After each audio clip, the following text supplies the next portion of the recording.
to Worthy the Podcast, where we have conversations about what it means to feel worthy and what happens when we don't. I'm your host, Jessica Raimondi. Okay, guys, welcome back to Worthy the Podcast. Today I have Josh Goldman on. He is an actor, a writer, and the preschool director at River East Preschool here in Los Angeles, which is where we are filming. So welcome to the podcast. Thank you so much for having me on. Yes, I'm so excited to talk to you. So I was made aware of your school. I really was impressed by the school's philosophy, especially the focus in early childhood development. And so I was excited to talk to you because, as you know, this podcast is about self-worth, and it seems like you're tackling these kind of things early on.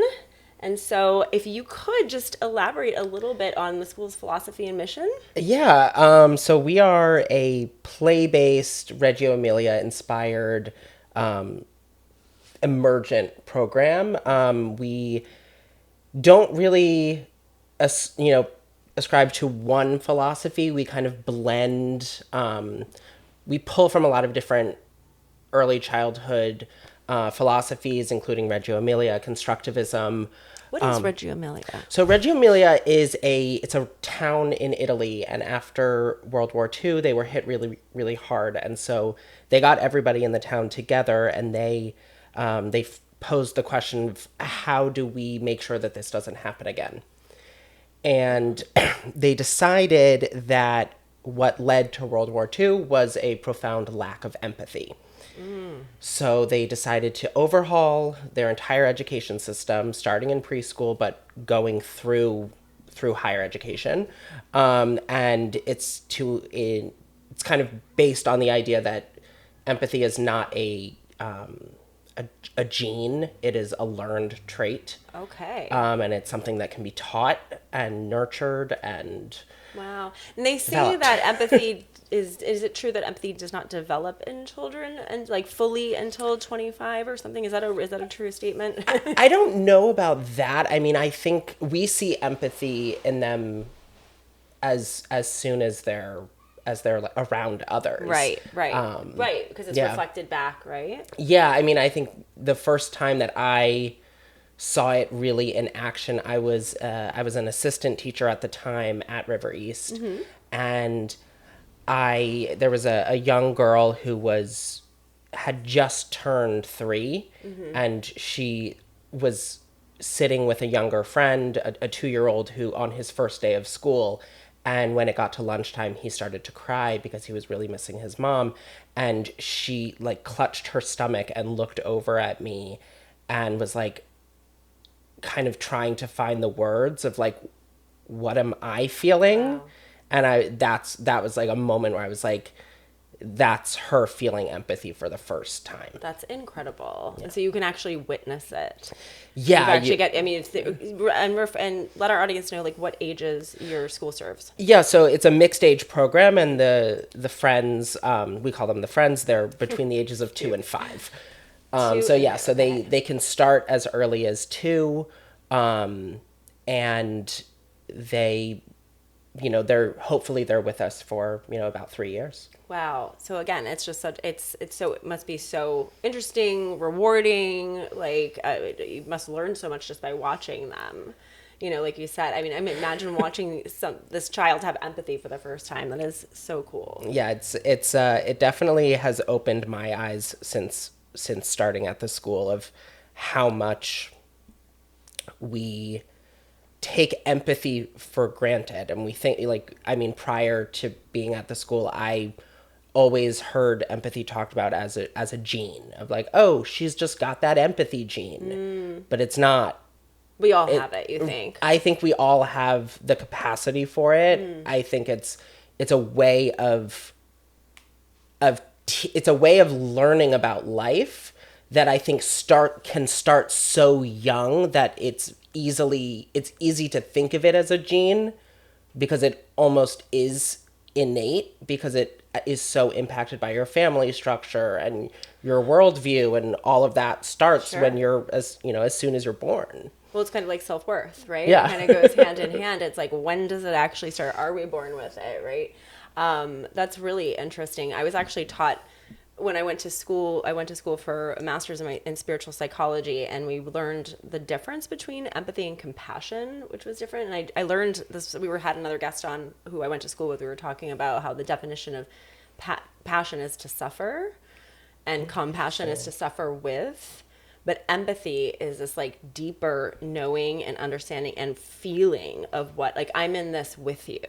Yeah. You know what I mean? Yeah, they're like a sort of like a deeper level. Yeah, but it's like yeah, exactly. It's really being in it with that person. So I thought that was beautiful. So this topic of self-worth, obviously we're here talking about self-worth on this podcast. You're tackling it so wonderfully early on. And so why do you find this school, the way your school, the curriculum, the philosophies that you use, why is it so important? I mean, I think that we have really seen how the lack of empathy, and especially within our United States culture, we're taught to be individuals. We're taught to expect that from others, and that there's like a pride in doing something completely by yourself. And if you're not capable of doing it by yourself, there's something wrong with you, either physically or mentally, or like you just don't have it. And I think that is just such a sad way of looking at life. And I think a lot of people have realized how unkind that is. Absolutely. And they want something better. Well, I think also what you guys do so well is you focus on community as well, and not only what I was seeing and learning from just the children within and them going through this experience together, but I think with the parents and community, can you expand on that a little bit? Yeah, so it's within the preschool, our goal is to have it feel like an extension of the home.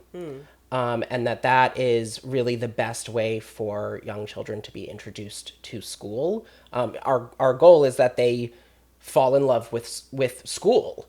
So their first experience of school as an extension of the home is just a very natural way to do so.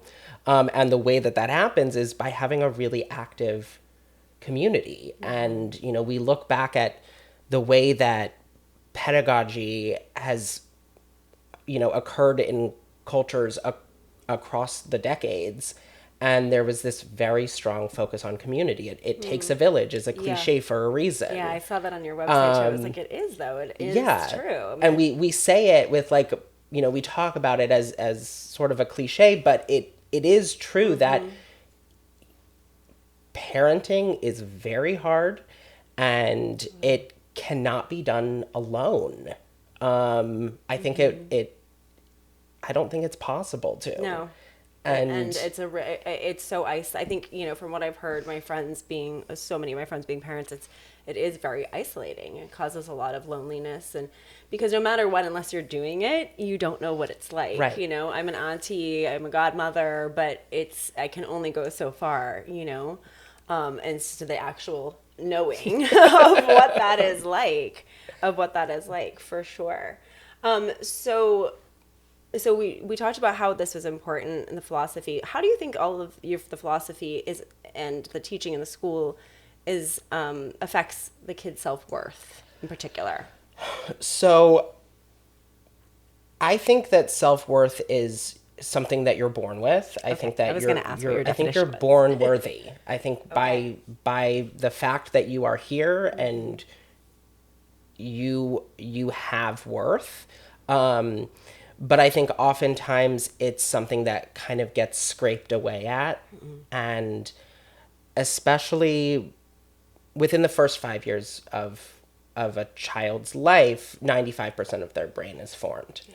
So, and about 80% of it is formed by the age of 2. So from the time that we have them, we're kind of working with this like 15%. Yeah, trying to get in there. Yeah, and it's so important that we build up this idea that their words matter, their thoughts matter, their feelings are of value. So our curriculum is built around their interests. It's not a set curriculum where it's like, oh, every year we do this. We're following what they want to do, and we are going off on different tangents. How does that work when they're all so different? Well, you kind of wait for like a critical mass. They sometimes like one friend is really into space, and then we'll talk about it as a team. We have a lot of teachers, and we talk about it as a team, and then we're kind of like, okay, well, so far only she is into space. Okay. So let's logged. So let's kind of wait and see how we can get others interested, and then once the ball starts to roll, that's when we jump in, like full force, and we start learning about it with them. How validating, it's funny. It's like sharing things that you're interested in and learning to have that community around them and be supported, because I feel like I'm sure a lot of people can relate, just experiencing not feeling seen or heard in their homes growing up, and to have such an incredible safe space to have, their interests validated. I think that is just really progressive and really beautiful. Yeah, it's a really unique way of working, and I think it's very hard to make it. It's very hard to work that way within our society. Like, even the idea of like, if you're a franchise school, things have to be approved. I was going to say, that means you don't curriculum, right? Right. That means you can't go on the fly. Yeah. You can't just change your plan one day just because the friends try to take it in a different direction. It's a very hard, and it also is really hard on the teachers. It's like your brain is constantly moving. Like the curriculum is not something you can rest on, that like, oh, at least I've got that part down. I know how that's going to go today. It's like, I don't know how anything is going to go. Wow. I don't know if I'm going to start talking about this thing and they're going to go in a totally different direction. Yeah. Like if we're talking about, apples, if we're like doing something with apples and then they cut open an apple and there's a worm in there, like that might completely change the entire course of the day, the week, that is the month. Like you have to be on the fly. Yeah, it can just completely change. And you don't want to shut it down and be like, oh, well, don't think about the worm. We're talking about apples. So what would you do if the worm came out? Like, how would you address it? We would take it in a few different directions. We would talk about, why is there a worm in this apple? I would want to know. Yeah. And that probably means that we're using an apple that we didn't get at a grocery store, if there's a worm inside. So, we would talk about that. We would use it as an art provocation. So we would, kind of set it up in a way to highlight the wormhole, and then talk about that. Maybe then as they're drawing, one of them talks about how it's like a tunnel. So then maybe we're bringing out stuff to do tunnel. Like there's just so many ways it can go that it's almost, you don't even want to think too many steps ahead. No, it's almost better not to. Yeah, you just have to know that you just have to have like all these ideas in the back of your head, and then trust that they're going to happen. Yeah, what an incredible staff you probably have. It's definitely a very different way of working, and the staff that we work with is excellent. Yeah, it sounds like it. I love that you celebrate like each kid's uniqueness, because I think part of self-worth sometimes is doubting that we kind of have something to say or share, and thinking things have already been done or said, and forgetting that we're kind of all, in my belief, all born with a unique gift to come realize, in our lifetime. And I think a lot of, I'm even just me personally talking about, feeling misunderstood growing up. So was this your experience growing up like in a school system? Did you have a lot of support or, like None. This? I mean, I certainly did not. So. No, I really didn't. I grew up as an Orthodox Jew. in Maryland. And, you know, when I was really young, so in those first 5 years, we weren't religious. We sort of became religious when I turned I've 6. heard of people becoming more Orthodox. I feel like it's the other way around. Yeah, it's usually the other way around. Okay. But yeah, those first 5 years of my life, I really wasn't, I feel like I was set up with a lot of really good skills kind of for life. But then, you know, Like my street elementary smarts kind of thing, or like because it or I mean, I think that, you know, when I was that young, my sensitivity was very much championed by my, you know, progressive family, my amazing progressive family. You know, I was given a lot of access to the arts, to museums, to like, I grew up in a very worldly way. And then things kind of shut down a little bit. And I kind of went inwards. You know, I'm gay. It was not accepted. It wasn't really talked about. You know, also this was the 90s, so like it wasn't like just big. Yeah, no. Yeah, it was like always talked about in like very like hushed Stigmatized ways, stigmatized. My elementary school, middle school, and high school years were very different. That's kind of when we were the most Orthodox. Okay. And I went to a yeshiva, which is like a seminary for young men. You're basically just studying the Torah all day, every day. And you were how old? When I was there, I was 11, 12, 13. You know, we were there from 8:30 in the morning to like 6:30 or 7:30 at night. Wow. Yeah, and it was just a very intense way of learning, especially when that's when you're going through puberty. And that was all the things are happening. Yeah, it was in your very body. tough. I can imagine. It was very tough. I really didn't have a lot of self-worth then. And then my sister had also a very similar journey as well. She went to an all-girls seminary, and she's 2 years older than I am, and she rebelled. Her way out was rebelling. My way out, right? My way out was like shrinking. So she got bigger and bigger and bigger to the point where she got out way before I did. And she actually moved here and she started the school. So we work together now. She's the co-founder and the creative director, and I'm the director. And she really built the school based on what she did not have as a child, which also is what I did not have as a child. Yeah. See how different people, different personalities cope, right? Oh my God. She and I could not be more fascinates different. me, you know? She and I are so different. The way that we handle everything in our lives is almost the polar opposite. But we're also so clearly siblings.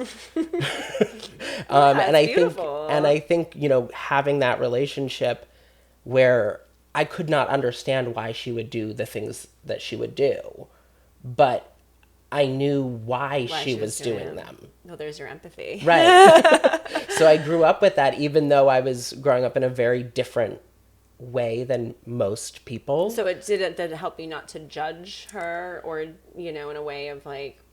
Yeah, I think it allowed me to see different coping mechanisms as valid. Because I just was I could see how she and I would, you know, when we were younger, our mom was really sick and we went in opposite directions, but I completely understood why she was, why she was handling it the way she was. While my choice or nature, I don't know if it was a choice or not. Right. But I was, my reaction to what was going on was to go so inward and like really just hole up. Yeah. And hers was to do the opposite. Wow.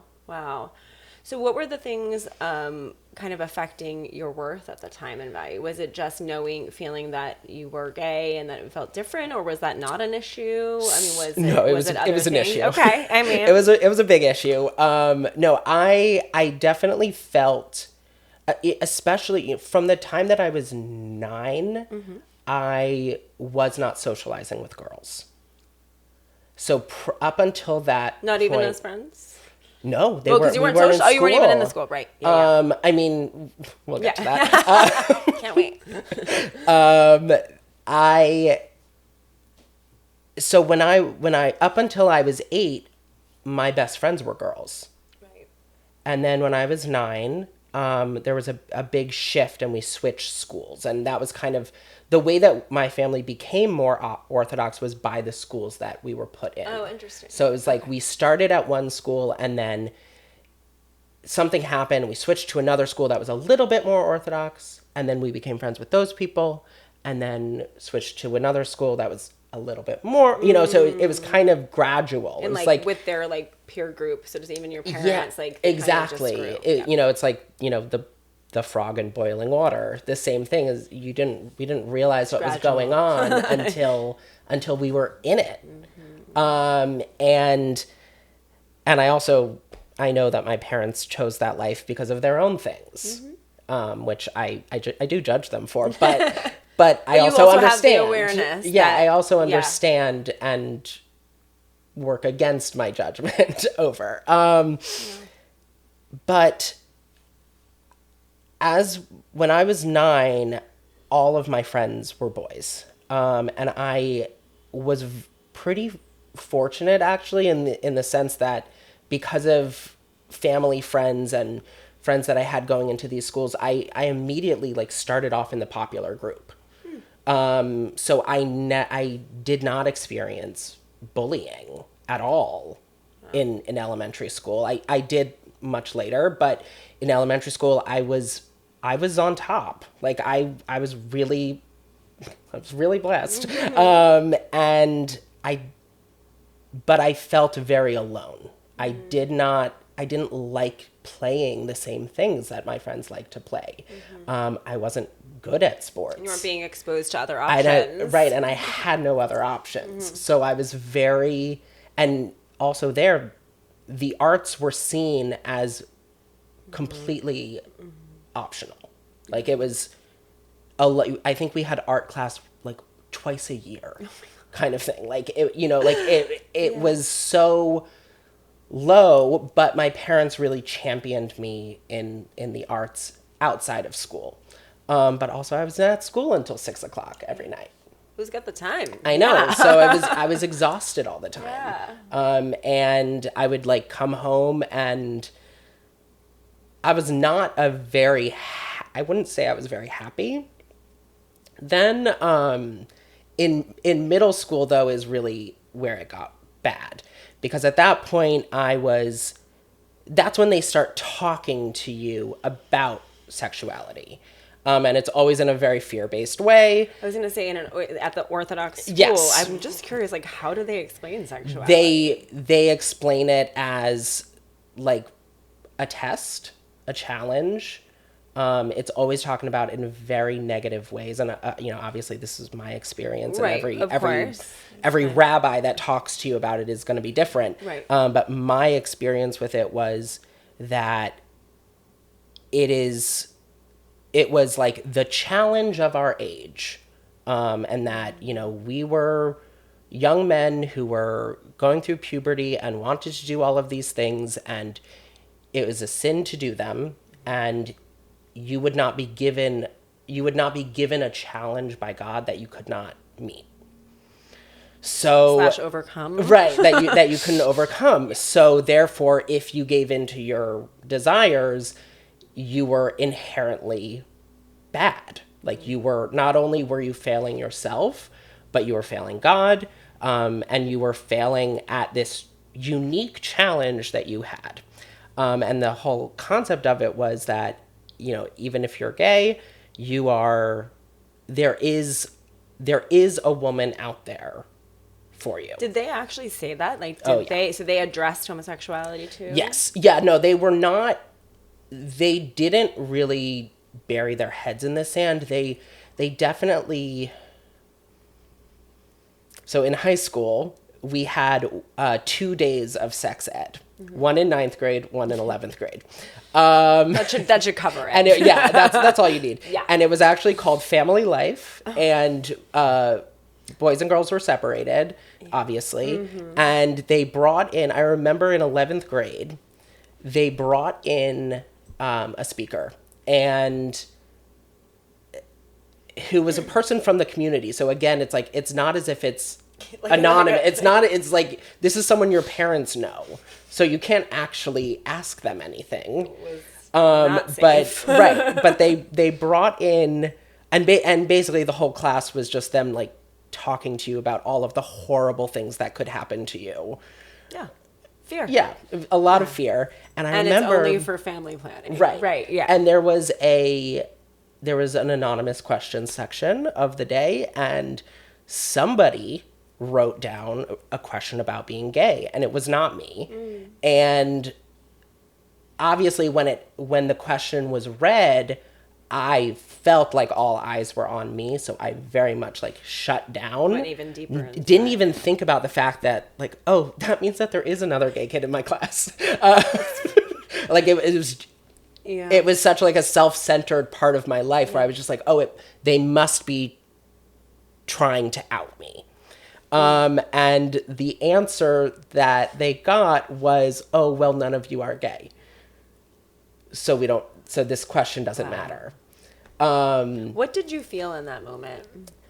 Or what message went in? Honestly, I think at the time I felt relief. Interesting. Because then, I guess I'm passing. I guess I'm not. I guess, or maybe there still is that woman out there. It took me a long time I didn't come out to myself until I was 21. And up until that time, I did feel like there was going to be a woman out there. You did? You still kind of had. Did you secretly hope almost? Or my God. Yeah. I was pining. I was in love with all of my girlfriends. Yeah. And I had girlfriends that I love very much. And I still do, but I don't love them in that way. Not in that way. Yeah. And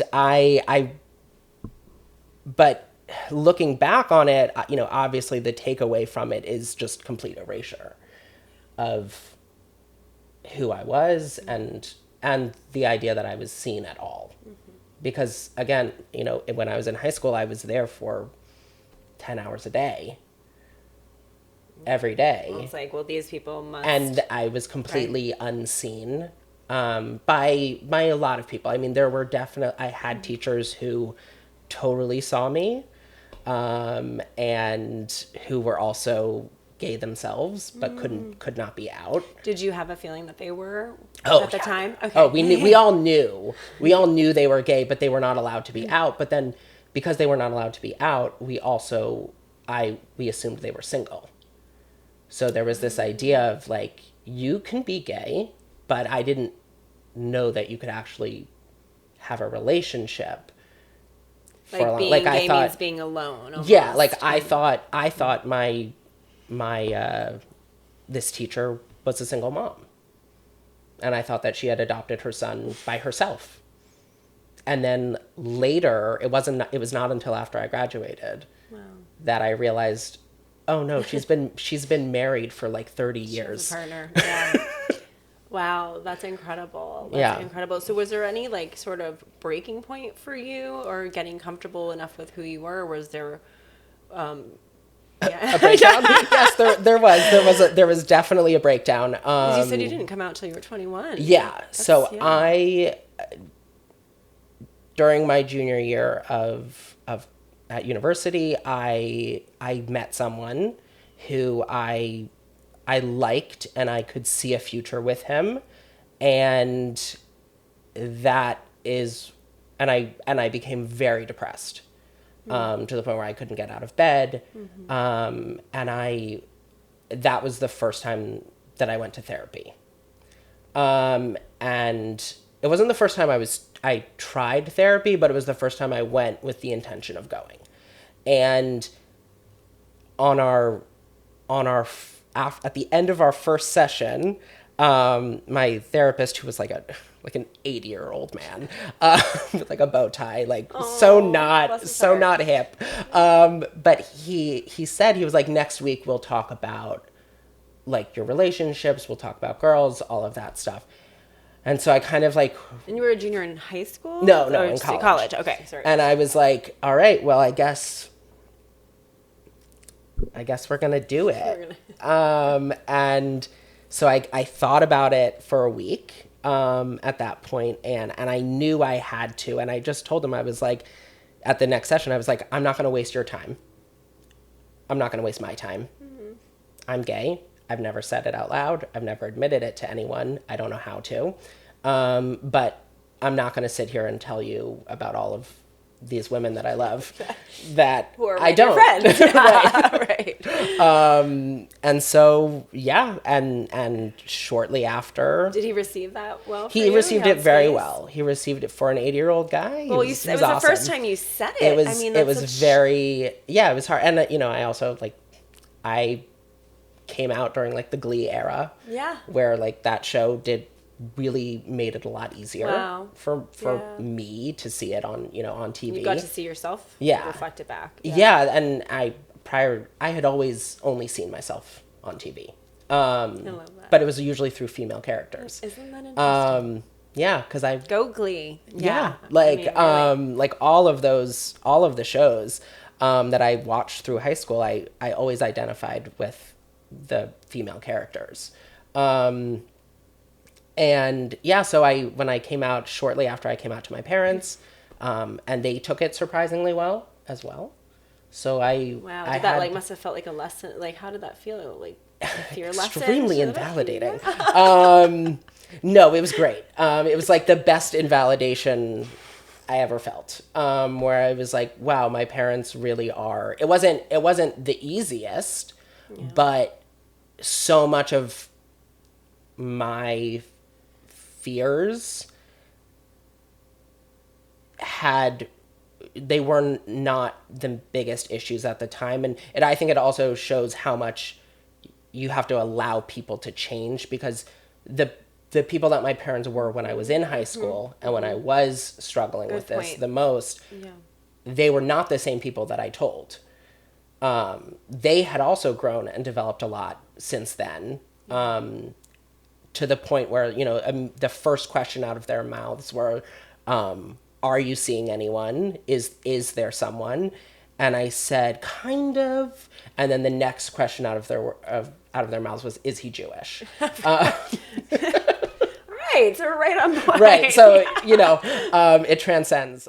Yeah, listening to you talk, it just makes me really think about how incredibly, grateful these children must be to have you. Just when you come from something, when you come from a place of feeling unseen, misunderstood, questioning your value, questioning your worth, and then, realizing it, which I want to hear more about, how we got to working with kids. I just want to, kind of mirror that back, that they're very lucky to have you.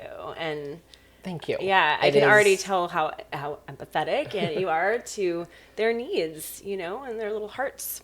Thank you. I will say, I also consider myself very grateful to work with them. Yeah.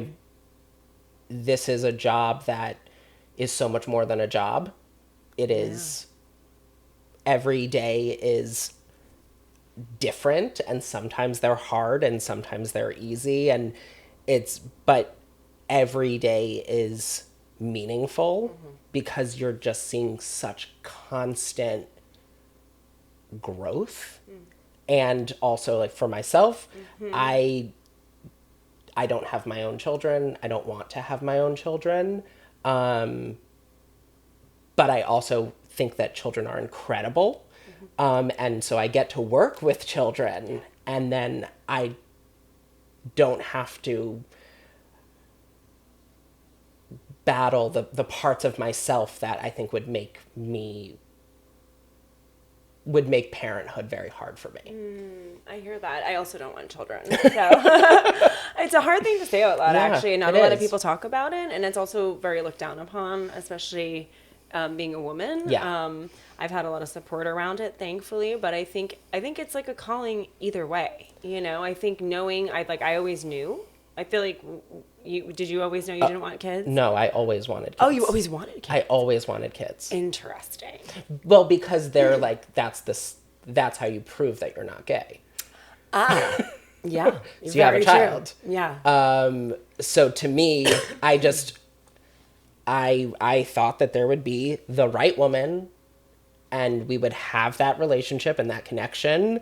And then we would build a family together. Like that was what I always wanted. And almost like that would fix everything too. Exactly. Yeah. But then once I started working with children is when I realized, oh, the things that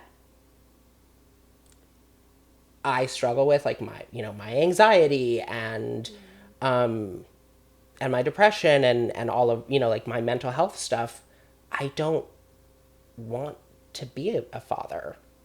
I want to help children. I'm an uncle. Yeah. I love my niece. I also have 2 nieces and a nephew through my husband, whom I love very much. And they're older now, and it's amazing. But I don't have a desire for my own. I hear you. I always say that I was meant to kind of mother the people that are here, right? Like the kids that are here. I'm also an aunt, godmother, and it's super fulfilling, but I don't feel the need to take it any further. Yeah. I feel like some of the work you're doing is helping in that process of these young people growing up into who they're going to be. That's going to, you're going to be a huge influence on their lives. Do you know about like there's a tribe in, I think it's in Western Africa, called the Dagara, and they have this philosophy of like queer men and what queer men are for. And when I heard this, it was like, it was definitely there was a kindling in me that like people like myself are born because a group, a village, a community needs stable male figures.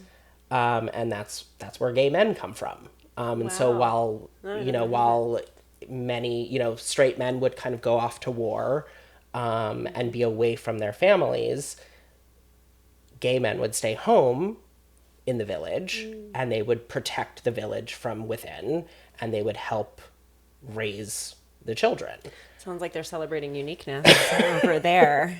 That's incredible. Yeah, I've never heard of that. When I read about it, it definitely maybe that was the seed where I was like, oh, maybe I don't want kids.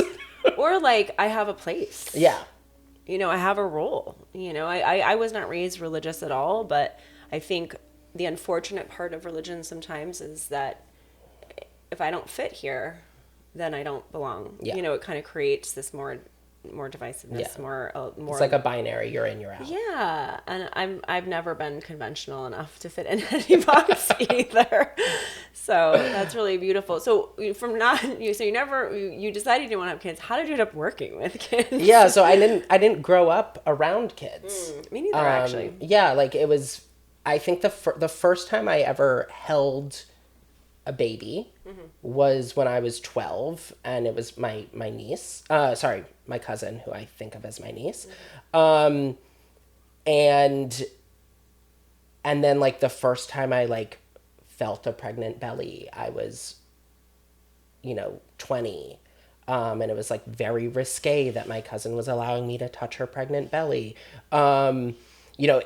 Very much kept away from children, and children are really seen as like women's work, like the women's domain. And so, in the Orthodox, right. Yeah, so the last thing you would want to be as a queer closeted boy is around children, because like, oh, if someone sees that I'm working with children, like that, what do they think I'm up to? And also like, is that a sign that I'm gay?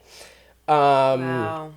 So it was very, it was very. You're like, I just want to help Right. be around these It's also I just want to play in this room. Yeah. I remember when I was 8, I just be in this room? When I was 8, being asked to leave a space because a woman needed to breastfeed, and like being like relegated to going down to the basement in that moment, and that was like very shocking because again, it wasn't something my parents did; it was something the community did. Yeah.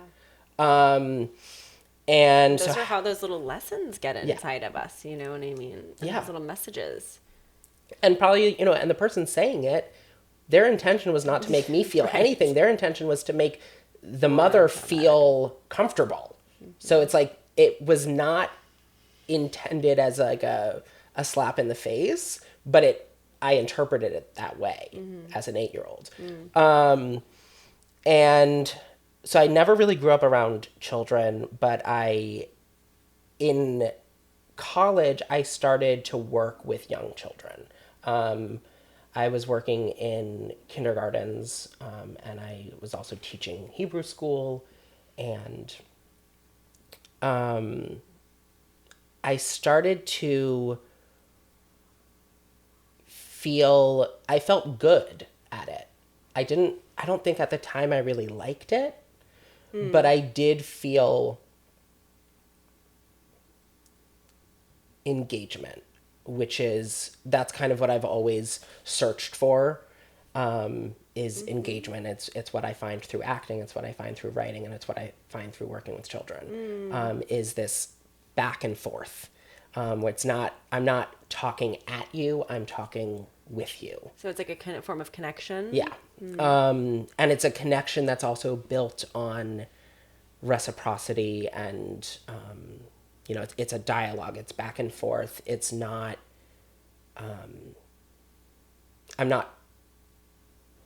it's not like a lecture, but it's a conversation. So I didn't really find though that many schools I was able to do that at.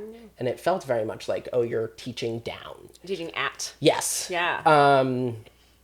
So that was a challenge. And then I started to work in private childcare. And that was, when I moved out to LA and I was, trying to find the survival jobs that were going to keep me afloat and let me pursue acting. I started working with kids in private childcare, and I fell in love with it. And it became it just became this thing that I was naturally good at. And I was able to do to support myself. And then when I started to work at that time, my sister was founding this school. I started to work there as a substitute teacher. And it was never my intention to work there full time. But Surprise. but here we are. Yeah. And so I started there as a sub, and then I became a part-time assistant teacher, and then I became a full-time assistant teacher, and then I became a lead teacher, and then I became the director. And the thing that kept me going back was you're a part of this very formative time in their lives. Absolutely. Where you're able to have this back and forth where you're dealing with like their pure instinct, and they're not guarding what they're saying. They're not shielding you from anything. They're just saying what they feel. I love the sage. It's very pure. And I kind of found that all of the things that I had trouble with children, were things that were being put on them. Can you say more about that? Yeah. I think it's really relatable to, be in an airplane and have a screaming kid next to you and been there. Right. And feel a lot of anger towards Judgment, them and towards the parents, which isn't fair. It's not a fair thing to put on the child or on the parents because they really can't control it. But there's this notion of like, when a parent starts to feel judged, they often will put it on their child. Mm-hmm. And that in turn makes the child, it's not healthy for the child. Because they have to carry that. That. But it also, that's how you get children acting out. And that's how you get... Because they don't know what to do with they're that not emotion. sure what to... Right. And so, and also to young children, attention is attention. So they're not distinguishing between positive attention and negative attention. Gotcha. So if they know to get mom or dad's attention, they can scream at the top of their lungs, they will, because they just want connection. They don't care, or they're not able to perceive the difference. They're getting that immediate result. Because they're getting an immediate result. Right. So they're going to do it. But I was finding that at the school and at within the community that we cultivate there, we weren't seeing that. And it was just a very different way of being around children and seeing a possibility for children that was like, oh wow, there is so much more going on than you're given credit for, and that people know how to deal with as well. Like, it's also, just because someone is a parent doesn't mean they're a child development expert. Absolutely. Like, it's well not said. Yeah, so it's not. Well said. Again, I don't judge parents for doing what they need to do. Of course. Because they're also all only... But that's why your role in schools like yours are so important, because I think parents, and I know friends of mine, they need that support. They need to know that their kid is in good hands. And not only like good hands and safe, but imagine knowing that your child is also there working things out with, you're working things out with their peers, learning how to communicate, learning how to speak how they feel, learning how to be kind to themselves, learning how to be kind to others. I mean, what a gift you give to parents. I mean, really. It's a partnership, and I think that is one of the main things that we look for in the families is, do they see themselves as in partnership with us? Is that a requirement or a prerequisite for them to come to the school? Like, is there? I think it is a natural. I don't think if they disagree with that, I don't think they're applying. I think you attract. Right. Yeah, your vibe. One thing that we've been really, really fortunate with is it's an easy place to sell, because it's genuine and this really is how we feel is the best, and you either agree with us or you don't. And there are so many schools out there. Like, there's a place for everyone. And especially here in Los Angeles. Yes. Yeah. And, people who disagree, or people who aren't on board with what we do, they tend not to come. Yeah.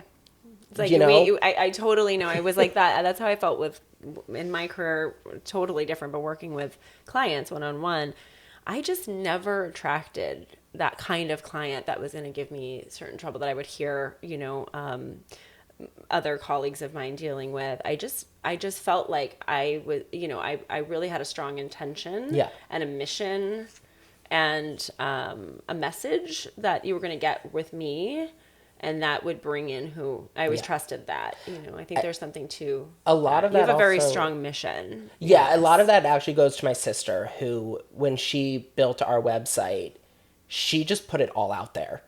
And it's like, it's beautiful. If you don't feel if you don't agree with us, you're gonna know when you look at our website. You're either gonna say, oh, this is 100% what I want, or this is so not for me. I think that's really important. Yeah. I mean, it's like, get it all out. Like, let's cut out that middle. Right. It's honesty. It's honesty and transparency. Right. Yeah. It's like, we don't. And again, this is a privilege. We don't need we're a small school. That is we're not trying to fill 100 slots a year. We're a small school, a small community, and we've never had problems enrolling people just because we are who we are, and you either want it or you don't. Absolutely. I think that's well said, and it's very clear. You know what I mean, on your website, which I hope you guys will check it out. But I want to go back to the kids for 1 second. So I'm always curious. It's like I love talking about to people who have experience with kids this age, because I felt the same as you. I believe that we're born worthy, and I believe that our worth gets influenced, and for good or bad. So what do you see as some, like right now in this age range, like as some of the potential influencers of self-worth in kids, or like let's say of it being impacted negative and positive? I think I understand the question. Yeah, I probably can't say it. No, I think I do. So I mean, the number one, the biggest influencers are going to be their parents. Like no one knows their child better than their parent. And it really, it means meeting your child where they are, and talking about, creating an environment where social emotional growth is championed. Talking about feelings, talking about emotions, not prescribing emotions, but really giving them the tools to explain how they're feeling, and responding to them. It doesn't mean you have to bend to their whim. But at the same time, letting them know, I hear you. I hear that you're disappointed. You wanted to do this thing, and we're doing something else. And I understand that is frustrating to you. So like in that, you're giving them language so that they can then talk about how they're feeling. And you're also letting them know that you're validating what they're feeling. You're still putting up a boundary. It's not, I think a lot of parents want to kind of parent in a way that they did not have, which can really lead to just lack of boundaries. The intention is to the opposite, right? You're not thinking why. Yeah, but there is a place for boundaries. That is, and children, if there is not a boundary, they're going to push against it to find where the boundary is, because that's how they feel safe. And they want a boundary. Right, they want one. They want to. Now, the way you set a boundary is important. Ooh, let's talk about it. I mean, be gentle, don't raise your voice. If you do raise your voice, keep it in check. Then, oh, wow, I yelled a little bit. I didn't mean to. Like, admit your own faults. No one is perfect, especially when you're like trying to do 1,000 things at once. So giving yourself grace is important, and only set boundaries that you can keep. So if you say to your child, we're going to go to this place, and if A happens, we're going to leave. If you can't leave, don't say it. Because then you're putting yourself in a position where you can't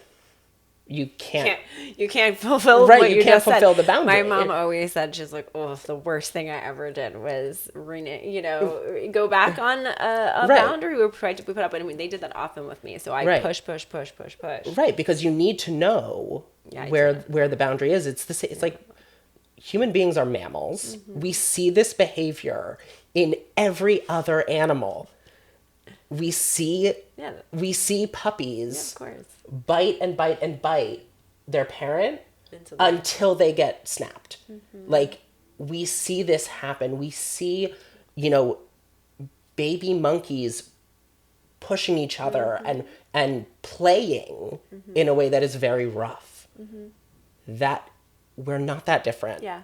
You know, that is still the way that we're socialized, is you do what you play until there's a boundary. Yeah. And then you learn.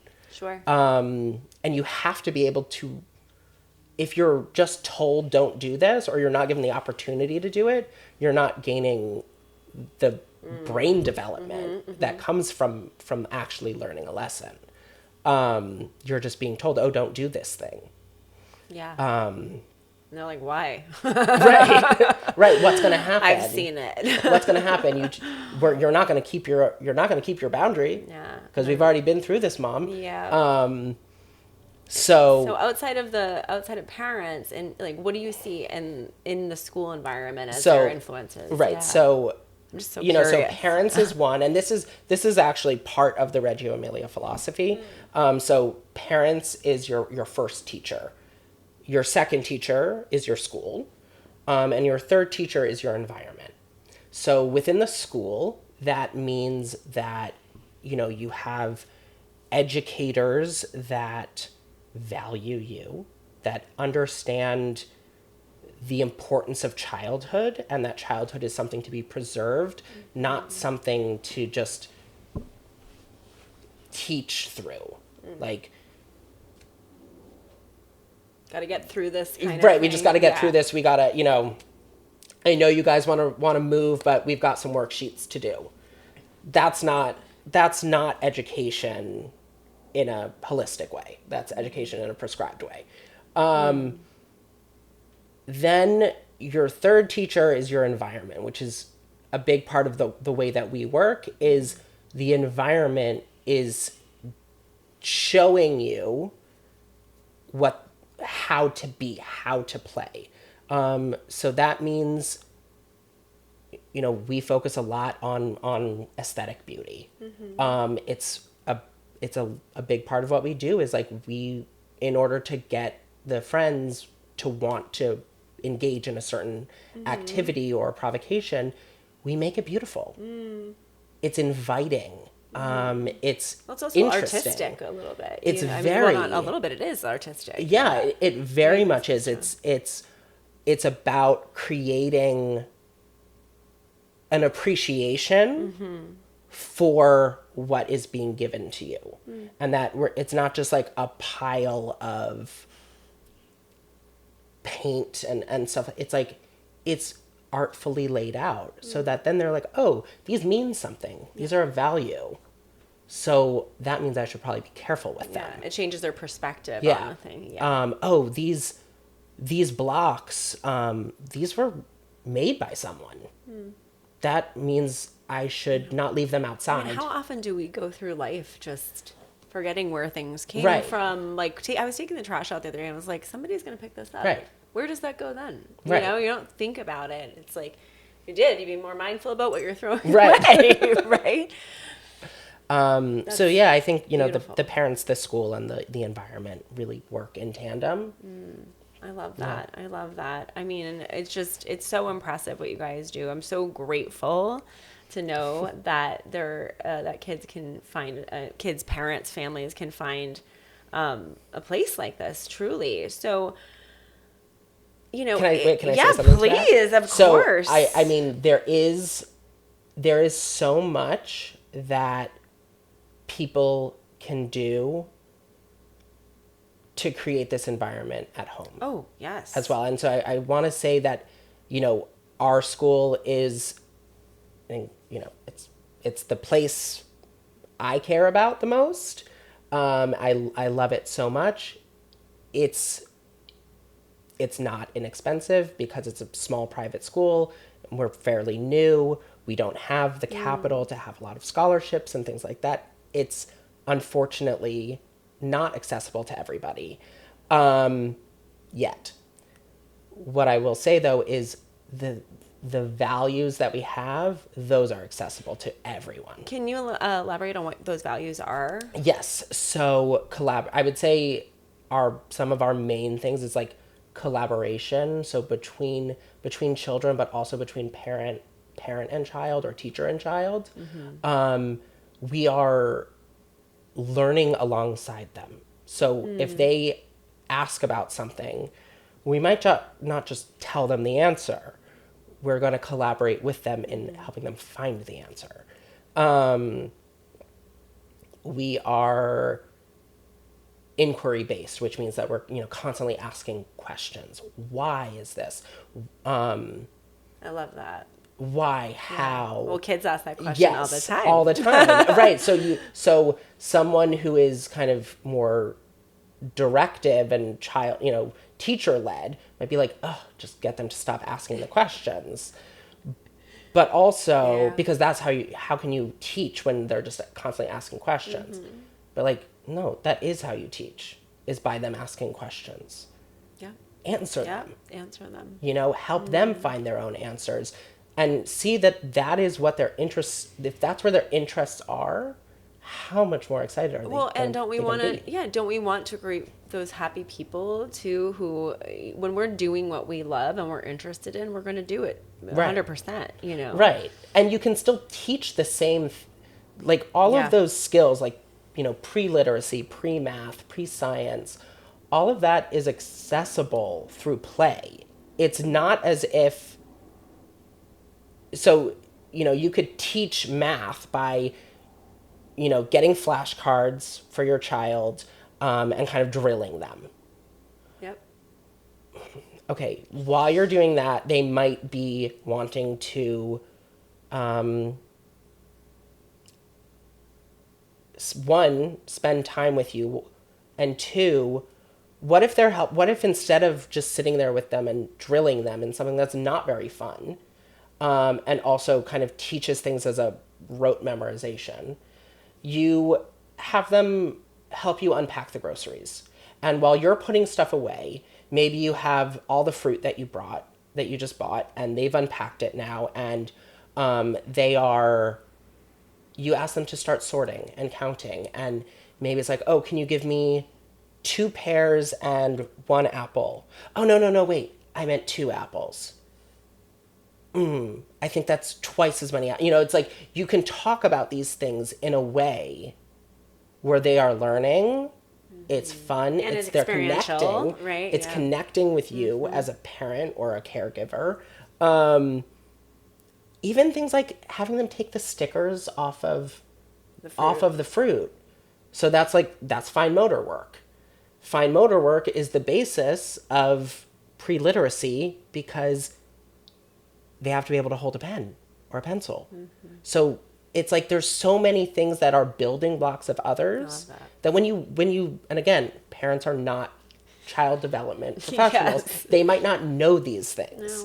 No. But they will now. Yeah, but there is so much important education that comes through play. I love that. So play is a value? Number one value. I love it. Number one value. Play, the importance of play. It is how we learn. Yeah. It's the language that children have. And it's also fun. Yeah, it's fun. And it's really and guess fun. what? We all like to do it right. in some way, I've been doing this like inner child work for a long time, and it's like every answer that comes out of that is she wants to play. Yeah. Yeah, and you know what I mean? And that's how you learn critical thinking skills. That's how you learn executive functioning skills. All of these things that we see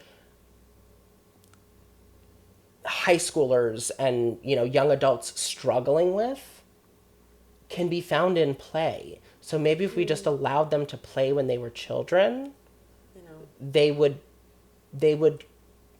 be better set up for success later in life. Definitely. I love that. And also not see school as a downer. Yeah, right. See school as a place where you are valued and heard and that you love to go. Yeah, I love that. What about you? What are some of your values? Okay. Like my personal values? Yeah, Okay. I've been working on mine, and I never really, learning about values is a big thing that's been going on this year, so I'm curious to know what some of yours are. I think care is a big value of mine.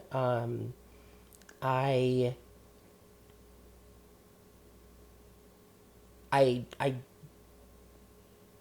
I really do care about like the people in my life and the people I encounter. Individualization, I think, is really important, and it's not individualization in the way that I was talking about it earlier, where it's like everyone for themselves. But to me, individualization is like every person is different, so deal with people differently. That comes people with where like they care are. and understanding, right. That's Which I think is go hand in also, hand. if you don't know how to spot the differences because you've just been told that everything that someone does is because they're choosing to do it, you're not really being set up to be able to individuate. So I think, allowing people to be who they are, and handling people differently, personalizing things. That's a big value of mine. Intellectual pursuit. I love learning and collecting information. Like I used to always, and I still do, honestly. I will read a magazine and then I'll like rip out pages of it. And then I just have like stacks of ripped paper. You should see my saved Instagrams. Because I've configured my Instagram algorithm to just give me inspirational quotes and like talk or whatever. And instead of ripping out the page, I'm just saving. I'm like, I have to go back and find this. Right. Like I used to keep like lists as a child of just like places I wanted to go or like articles I loved. And I would just like keep them in these files. So I really do believe in like collecting information that you can you'll never know everything there is to know. That's also why I buy so many books. It's like, I like to be surrounded by things I don't know. Like everything is an opportunity to learn.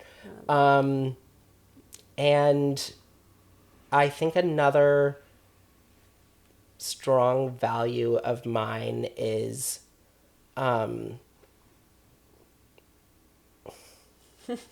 those were good. Yeah, I'll just sit with those. On the other end of that, how do you feel valued? Like what does that make sense? Like what brings you like a sense of feeling valued? Or how do you feel valued? I just feel like I'm saying my question's very complicated. I think today. I like to be heard. I don't always have to be agreed with, but I do like to know that I'm being, like, what I say is being taken into consideration as someone who has my experience, my lived experience, that like my words matter, my opinions matter. I think when I'm seen for like being a full human and not just a teacher, like that's a really big part of the way I feel valued. I'm so glad we could have you on here today. We get to know all of you. Yeah, that I have, like, I'm not just here for you, because I really do make myself available to every family, and like I am very close with them. But there's also a lot more that makes me tick. And I have a lot of interests, and I have a lot, like, I love talking about movies and TV with like the parents at the school. Listen, like, you call me anytime. I will talk to you about everything that's on television right now and every movie. We'll talk after. Yes. I think those are good. I hear you. I think a lot of people struggle or have struggled and also feel most valued when they feel understood and heard. Because when we talk, I think I love doing podcasts now because it forces me to listen, as I'm such a conversator. I'm also Italian, so I tend to like, I got it. I know what you're going to say, which is really just, it's really creative, an endearing. It's creative overlap. Okay. I'm going to tell my mother yes, that. that's my husband and I have that conversation a lot. Yes. I will often interrupt. Yep. But Yep. it's just because this is a collaborative dialogue. Seriously, I feel so validated and heard right now. I really do. My most successful relationship, I dated an Israeli for a while, and I'm telling you, so we would just talk over each other. It was like beautiful. Yeah. It was like Yes. we didn't even need to, nobody was offended. It was really funny, but no. And you have to get louder. Yeah, we get You're not yelling. You're just... Never. We're just full of passion. It's just your passion. It was really funny. No, I think that's great. I mean, you're such an incredible presence. I'm glad I got to know you a little bit more. And I hope everybody listening will get to hear those other sides of you. So last few questions for you is just, obviously you work with these families and these kids, but thinking about them, but also thinking about kids in general, what do you want for kids to know? Or what do you want for them? I want children to know that their words matter and that people will listen to them. That's something I talk about with the friends a lot, that I can help you set a boundary. I can set a boundary for you. If you don't like something being, a way someone is playing with you, if you need me to step in and tell that person, I am available, but I think it's going to mean more coming from you. So let's, do you feel comfortable saying it? And always backing up with, like, they're your friend, so they're gonna listen to you. We're at a different age. That's a nice, it's a phrasing that maybe doesn't carry over into adulthood. That's so where nice. Sometimes your friends won't listen to you. That's so nice to hear. Yeah, but it's like, let's make the assumption that we are friends because we are sharing this experience. We're all acting with purity. Like, we're not, I love that. We're not at intentions an age, are pure. right? The intentions are pure. I think even at some other ages, Yeah. intentions are still pure, and we still judge Yeah. behaviors when we shouldn't. But yeah, and so if you don't like the way someone is trying to play with you, tell them, and they will listen to you because they're your friend. And if they're having trouble hearing you or trouble listening to you, we're here. This is a safe space. You are in a place where we're here to help keep you safe. Right. Beautiful. I love that. Okay, last couple of questions here. Kind of like first thing out of your mind. What is your superpower? Folding fitted sheets. By far the best answer we've gotten, right, Cap? I'm so good at it. Freaking love that. Okay, can you teach me? Can you get one right now? We're going to do a video on it because that is my nemesis, hands down. I love folding fitted sheets. It brings me so much joy. You should put a YouTube short on about doing it. It'd probably get a gazillion views. We would help it. That's amazing. Yeah, that's okay. what. No, I mean. Yeah. Folding fitted sheets, and I think also just caring about people. I think I genuinely care about people, and sometimes it's a superpower that can be taken advantage of, and it can be exhausting. Oh, yeah. But I still see it as my own. I do see it as a power, and it's maybe just something I have to protect a little bit more. I hear you on that. Definitely. Okay, do you have a motto?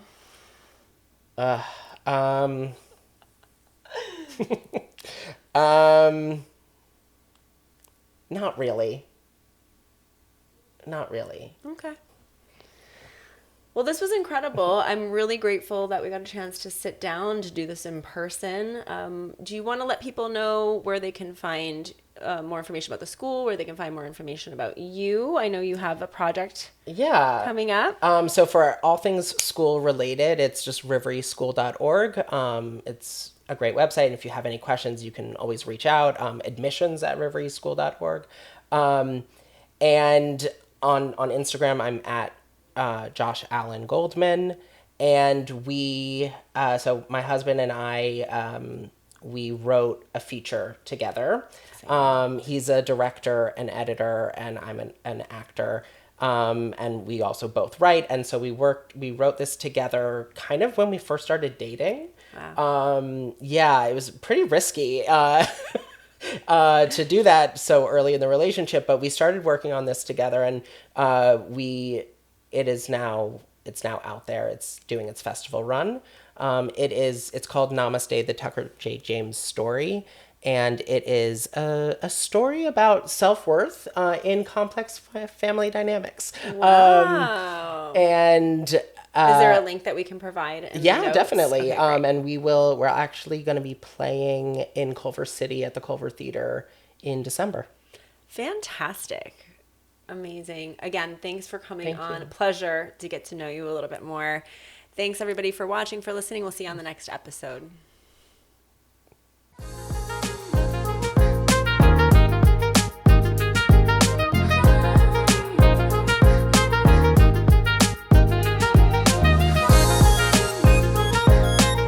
Thanks for listening to this episode of Worthy the Podcast. Our goal is to build a community, and we do that through people like you who listen, subscribe, and most importantly, share with someone you care about. Be sure to follow us on Apple Podcasts, Spotify, or wherever you're listening, as well as our YouTube channel. And if this episode resonated with you, leave a review. We want to hear from you. Thanks for being here, and remember, you've always been enough. Period. This podcast is meant to inspire and educate, but I am not a licensed therapist or medical professional. Everything shared here is based on personal experience and perspective, so take what resonates and leave the rest.